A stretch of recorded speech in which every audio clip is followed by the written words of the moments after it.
Hello, maayong gabi sa nga tanan. Magluluto ako sa amon nga sudan subong. Magpiprito tayo sa amon sudan. Nandin. Biniyak-biyak ko yung langgunisa. Hiniwa ko para maano siya, maprito siya ng maayos. Para maluto yung ano niya, yung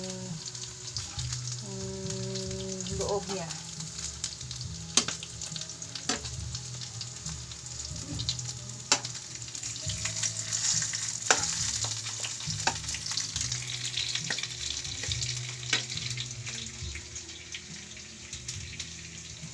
Yan.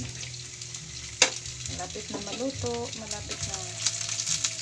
Ito yung aming ulam ngayong gabi. Ayan, maraming salamat.